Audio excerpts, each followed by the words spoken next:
Buenas tardes chicos.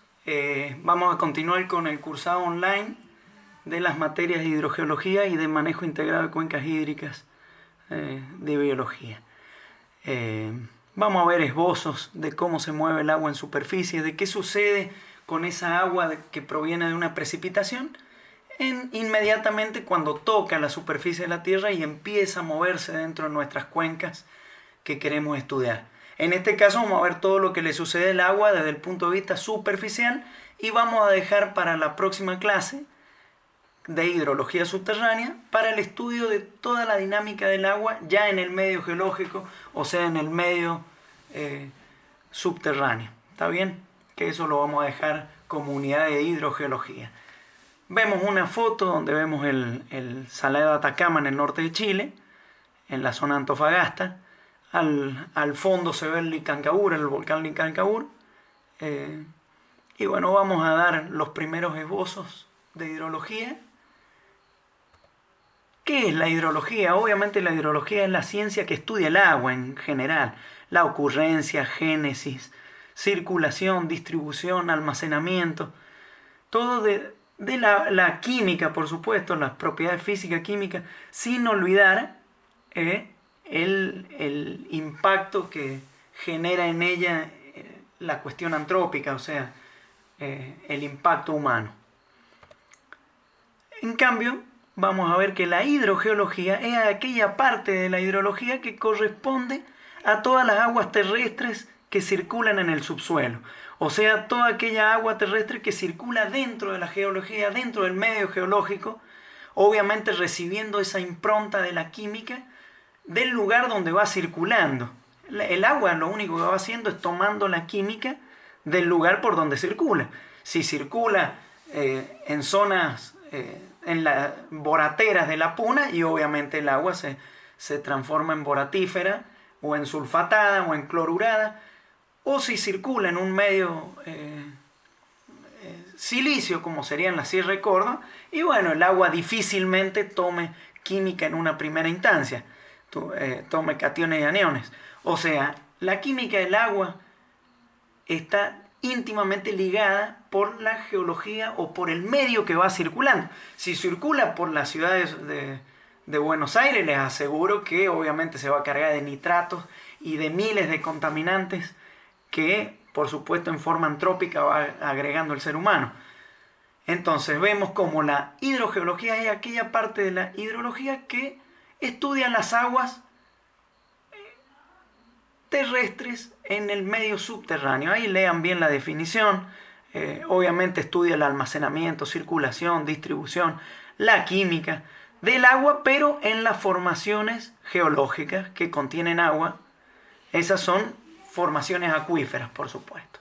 ¿Está bien? Sin olvidar las relaciones con la acción del hombre, por supuesto. Vemos en la fotografía el río Turquesa, allá en la cordillera de Pichireguas, al pie del Mercedario, donde el agua tiene su color turquesa debido a la alta concentración en sulfato de cobre y precipita en forma de calcantita, lo que serviría como una guía excelente de exploración para aquel que va a hacer minería, al menos del cobre, en la zona del macizo del Mercedario.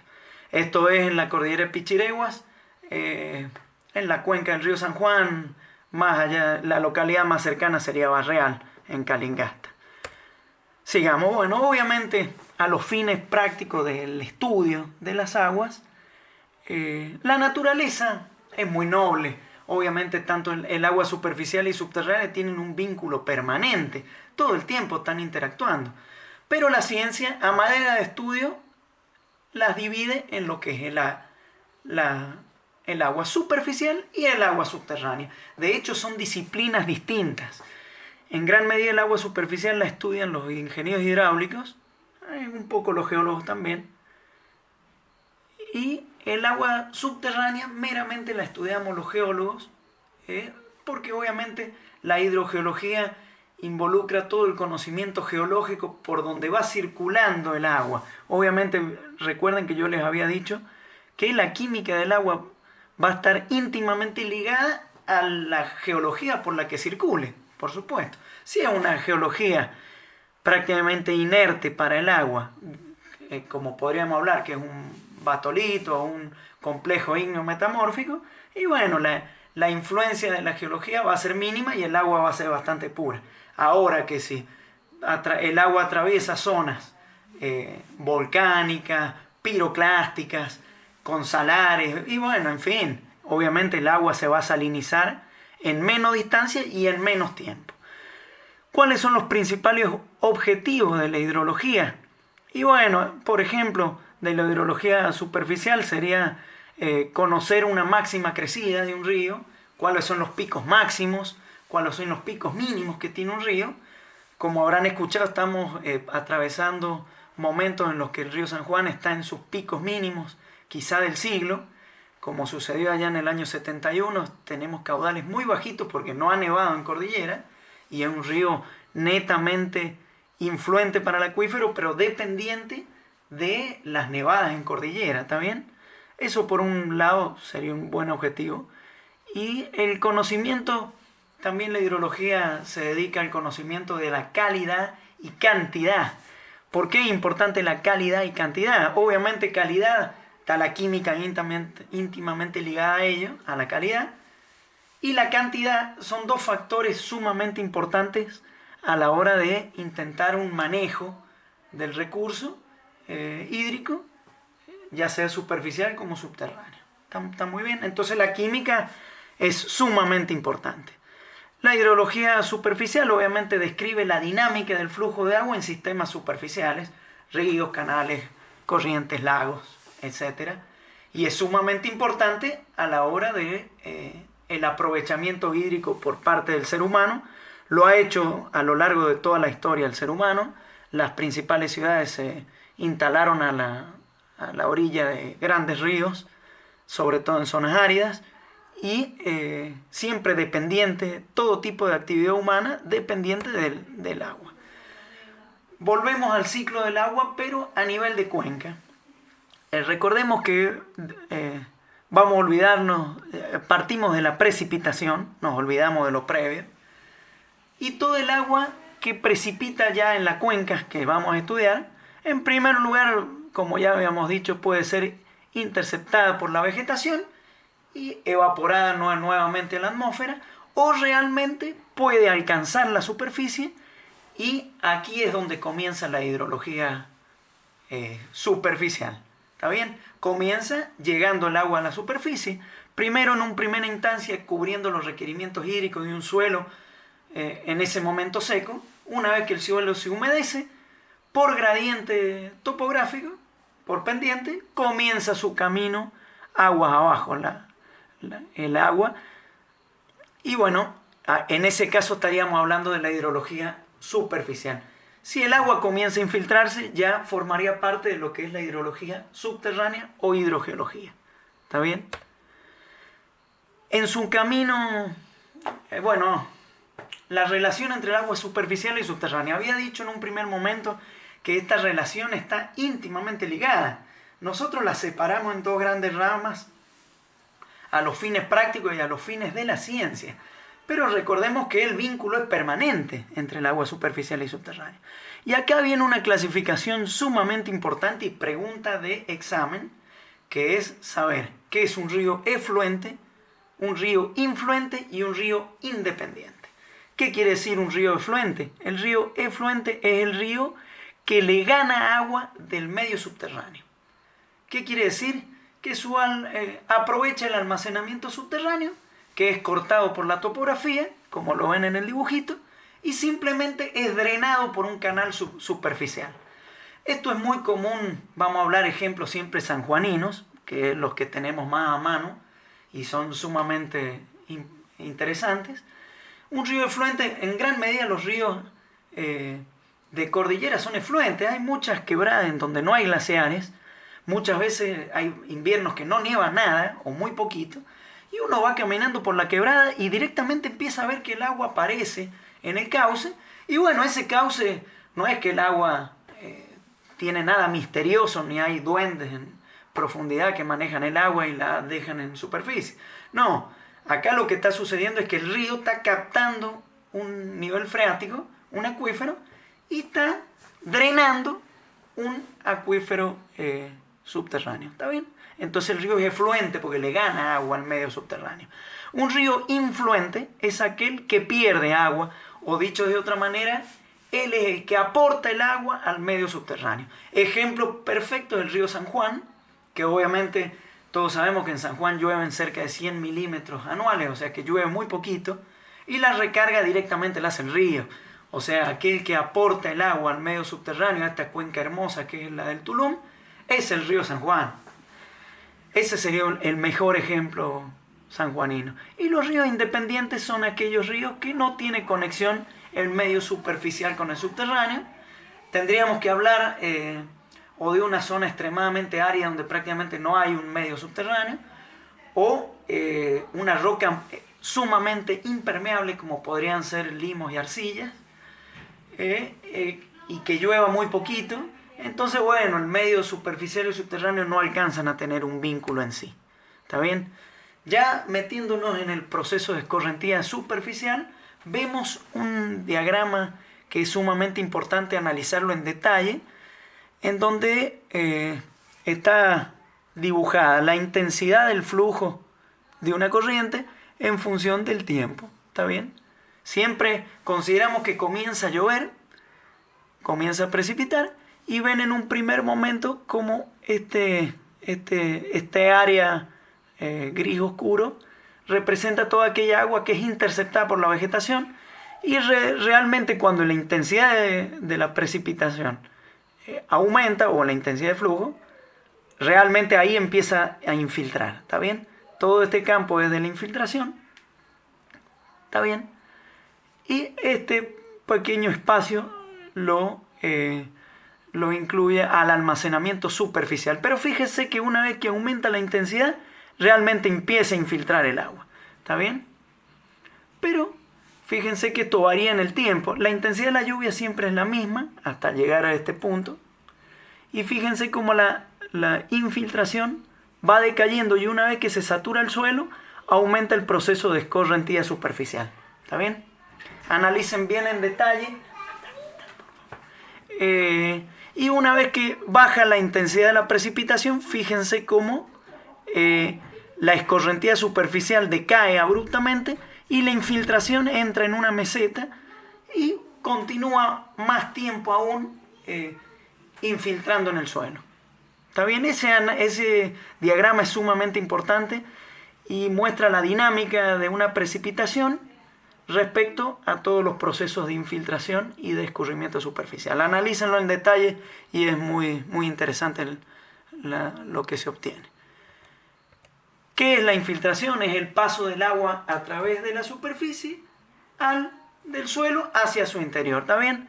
El drenaje interno es el movimiento del agua en el interior del suelo en todas direcciones, y la percolación es aquella agua que fluye por gravedad y se mueve con un movimiento vertical, y es realmente la percolación el proceso que va a abastecer a nuestros acuíferos en profundidad. ¿Está bien? ¿Está muy bien? ¿Qué es la escorrentía superficial? Es aquella parte de la lluvia que pasando por alto la intercepción de la vegetación es absorbida por el suelo y realmente se mueve por la superficie de la tierra, fluyendo gradiente abajo. Por supuesto puede almacenarse, pero continúa el ciclo del agua en superficie. ¿Está bien? La escorrentía subsuperficial es aquella parte del agua que una vez que se infiltra se mueve subparalelamente a lo que es la superficie topográfica, y eventualmente puede reaparecer en superficie y regresar a la escorrentía superficial. ¿Está bien? Lean los conceptos y analícenlos en detalle, también es muy importante. Y la escorrentía subterránea es aquella parte de la escorrentía del agua subterránea que se mueve en el interior, ya sea de un acuífero libre, confinado, semiconfinado, un acuífero meramente transmisor, de lo que sea. Pero es el movimiento del agua ya en el subsuelo. Lo vamos a ver en detalle en la clase que sigue, en lo que es la hidrología subterránea. ¿Qué factores afectan a la escorrentía? Obviamente factores climáticos. es sumamente importante la precipitación, por eso la climatología es fundamental. La cobertura vegetal, en nuestro caso en San Juan hay muy poquita cobertura vegetal, lo que hace que la hidrología superficial tenga una dinámica tremendamente veloz, porque bueno, no hay vegetación y encima la topografía es fuerte, con factores fisiográficos, o sea, pendientes muy abruptas y una geología desnuda, podríamos decir que es la de San Juan. Acá es importante hablar del hidrograma, que es la curva de variación de descarga de una corriente en función del tiempo, por supuesto. ¿Está bien? Vemos cómo los ríos, un río presenta un hidrograma, puede tener... el hidrograma en este caso está graficando el caudal de un cauce en función del tiempo. ¿Está bien? Los ríos tienen, el caudal varía en forma diaria, como en cordillera, que en las noches la recarga se congela, entonces el río disminuye de caudal, y durante el día, cuando la temperatura aumenta, obviamente el río aumenta su caudal porque comienza el deshielo. Entonces los ríos de montaña son tremendamente dinámicos, tienen un hidrograma diario, un hidrograma mensual y quizás anual, ¿por qué no? Entonces requieren un estudio mucho más detallado que cualquier otro río. ¿Está bien? ¿Qué es un balance hídrico? En primer lugar tendríamos que decir que un balance se basa en el principio de conservación de las masas. Un balance es uno de los principales objetivos de la hidrología y representa realmente, como la palabra lo dice, un balance, como si fuese un balance económico. A ustedes tienen ingresos y tienen egresos. Ustedes supónganse que tienen al mes 1.000 pesos, eso representan sus ingresos. Y si tienen 900 pesos de gastos, que serían sus egresos, bueno, quiere decir que tienen 100 pesos de balance positivo. Bueno, a los fines prácticos hídricos, el balance es lo mismo. Hicimos una analogía con la economía del bolsillo de cada uno, pero un balance hídrico sería más o menos lo mismo. Hay entradas, la entrada es lo que precipita, y las salidas posiblemente está la infiltración, la evapotranspiración, el consumo humano, el uso consultivo del agua, bueno, en fin. Todo eso involucra en la ecuación de balance. Vamos a verlo en detalle en unidades posteriores, pero quería mostrarles qué es un balance. Bueno, ¿qué es una creciente o avenida? Es una elevación repentina al nivel de las aguas de una corriente hasta un máximo, las que dependen a menor velocidad. También es cualquier caudal alto que desborde los terraplenes. Se denomina crecida a los caudales iguales o superiores a cierto múltiplo del promedio anual, por ejemplo, 3 o 5 veces el valor anual. Bueno, el valor crecida es bastante dinámico. O sea, ¿qué es una crecida? Si para el río San Juan vienen 200.000 litros segundo, bueno, es una crecida. Pero quizá para el río Paraná eso no signifique nada. Entonces, claro, es muy, muy particular de cada ejemplo o de cada cauce hablar de crecida o no. Es particular de cada río y es particular del momento del año en el que se considere. ¿Está bien? Entonces es un concepto bastante dinámico. ¿Está bien? Entonces, como dice ahí, genera algunas ambigüedades. Por ejemplo, el caudal máximo puede ser instantáneo, la duración de la crecida también, el máximo del volumen escurrido también, la distribución de los caudales en función del tiempo también, el área inundada, en fin. Es bastante ambiguo y hay que analizarlo en el contexto que se genere. ¿Está bien? El origen de una creciente puede ser una precipitación excepcional en tiempo y intensidad, extensión y ocurrencia, un aumento súbito de la temperatura que genere una rápida fusión de nieve. También acá viene el ejemplo, por ejemplo, ¿se acuerdan en noviembre del 2005 hubo una crecida tremenda del río San Juan porque se desbordó una laguna que está en el río Santa Cruz, en la cordillera frontal, en la parte alta de la cuenca. Por motivos que se desconocen, una morena frontal se dio y la laguna se descargó en muy poquito tiempo. La explicación puede haber sido un sismo o simplemente la laguna estaba colmatada de agua y la morena se dio. El tema es que la laguna se descargó todo su contenido, todo su volumen de agua en el río Santa Cruz, y este fue desencadenando una creciente que los que estudiaron el caso dicen que se movió algo así como a 2 metros por segundo y generó un pico de 1800 metros cúbicos de agua. Para un río San Juan que venía en noviembre con cerca de 80 metros cúbicos segundo, de golpe pasó a tener 1800 metros cúbicos segundo. O sea, imagínense el tremendo crecimiento en muy poquito periodo de tiempo. ¿Está bien? Sería un ejemplo la laguna del Santa Cruz de creciente. El colapso de obras de almacenamiento, la operación de centrales hidroeléctricas, en fin. Muchos pueden ser los motivos de una creciente.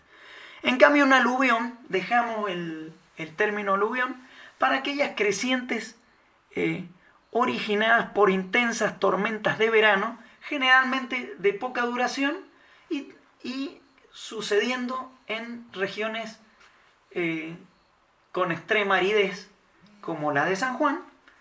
Esto hace que la cobertura vegetal sea mínima, la topografía sea muy fuerte, y a consecuencia de eso, si la precipitación tiene una alta intensidad en poco periodo de tiempo, y bueno, genera que un cauce que eventualmente casi nunca trae agua, de golpe desborde y provoca una creciente. En la Puna Argentina le llaman volcanes por el rugido que genera la creciente. Hay localidades como el Volcán en la Quebrada Humahuaca que se llaman volcán en un lugar donde no hay ningún volcán. Simplemente se llaman volcanes porque se genera este fenómeno de aluviones. Y bueno, y los collas le llaman volcanes. Acá la gente le dice creci o creciente. En fin, acá en San Juan. Generan tremendos destrozos en obras viales, en fincas y en propiedades de cultivo y a veces generan muerte en las rutas por algunos inconscientes que se tiran a cruzar los badenes en el momento que está bajando la creciente. ¿Está bien? Ejemplos. Ahí vemos foto del río Papagayo destruyendo la ruta que va a Chepes, al este de San Juan. Y la foto de abajo es en la ex pasarela sorocayense, allá en la localidad de Calingasta, con una crecida del río San Juan. ¿Está bien? Hay ejemplos de aluviones. Y la inundación. Bueno, una inundación es la ocupación por parte de las aguas de zonas que habitualmente estaban libres del agua. Pueden ocurrir por desborde de un canal fluvial, por mareas, como sucede en la sudestada, por tsunamis. La sudestada es el caso de Buenos Aires, cuando sopla vientos muy fuertes en el estuario, el río no puede descargar naturalmente en el mar y bueno, sube el nivel de las aguas.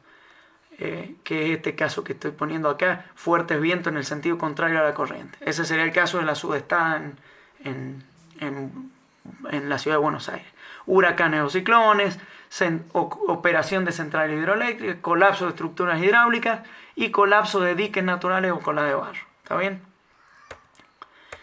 Tipo de inundación. Las inundaciones pueden ser urbana o ribereña. Urbanas son todas aquellas que están ligadas íntimamente con la inundación producto de que el avance antrópico o el avance demográfico genera o impermeabiliza con hormigón superficies enormes. Entonces, bueno, el agua no puede infiltrar y comienza a generar inundaciones urbanas, porque en zonas con mucha precipitación, como provincia de Buenos Aires, con precipitaciones más de 1200 milímetros y registrando años con mucha precipitación, tienen inundaciones urbanas. Y la inundación ribereña es todo aquel caudal que cuando un río tiene una crecida extraordinaria, el canal pierde capacidad de transporte y inunda los bordes, por supuesto. Vamos a ver ejemplos.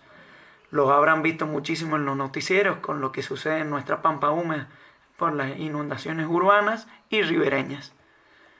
Ahí vemos un caso del río Iguazú, de cómo una ciudad construida en el point bar del río, en un meandro, prácticamente dentro del meandro, es inundada porque el río aumentó su caudal y perdió la capacidad de transporte. Más ejemplos.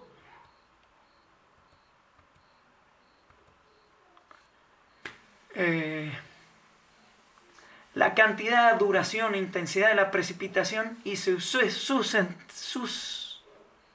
secuencialidad. Infiltración escasa, condiciones edafológicas del suelo, escasez de capacidad de almacenamiento, retención de agua en el suelo. Son todas causas genéricas de una inundación, ¿está bien? Disculpen el trabalengua.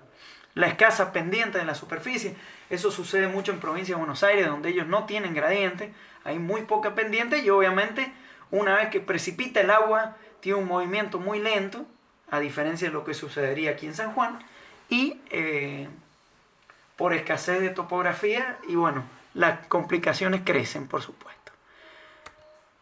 La limnimetría es la parte de la hidrología o la que se dedica a las mediciones, ¿está bien? Mediciones de tirante en este caso. Con una regla limnimétrica uno puede medir el tirante, que no es más que la distancia que existe entre el lecho de roca y el pelo de agua, ¿está bien? La podemos medir con una mira, simplemente con una regla. Hay distintos métodos limnimétricos, luego el profesor Grimal se los va a mostrar en detalle, porque él como ingeniero hidráulico tiene un amplio conocimiento de esto. Yo le voy a tirar algunos esbozos solamente. Acá vimos un limnímetro dentro de un embalse, un limnímetro de presión, cómo se mide gracias a la presión que ejerce el agua, en la presión hidráulica en un punto dentro del embalse, se ve reflejado el nivel piezométrico dentro del limnímetro y simplemente uno puede medir en el exterior sin necesidad de meterse al agua. ¿Está muy bien? Acá hay una regla graduada simplemente que funciona como limnímetro en el río Mendoza, en la localidad de Cacheuta, y el Departamento General de Irrigación lo utiliza para aforar, o sea, para determinar el caudal del río Mendoza en forma diaria. También el Departamento Hidráulico lo hace en el río San Juan. Acá hay distintos momentos de las mediciones limnimétricas. Los procedimientos para determinar la velocidad. Acá ven un ejemplo del molinete hidrométrico, ya lo vamos a ver en la unidad de aforo y vamos a ver el molinete en sumo detalle, así que ahora se los paso en forma rápida. Ahí ven detalles del molinete hidrométrico para medir la velocidad de la corriente y midiendo la sección uno sabe que caudal es igual a velocidad por sección, entonces uno podría determinar el caudal. ¿Está bien? ¿Qué es un aforo? Ya les he estado hablando muchas veces que un aforo y no les dije que es un aforo. Es el conjunto de operaciones de campo y de gabinete que nos ayudan a determinar el caudal líquido o sólido que pasa por una sección transversal de un canal, corriente natural o artificial, no importa. En ese caso estoy aforando un aforador partial que está en el dique San Felipe, provincia de San Luis. Distintos momentos de aforo. Paren el video y véanlo en más detalle. Ahí ven una vagoneta de hidráulica para aforar el río San Juan.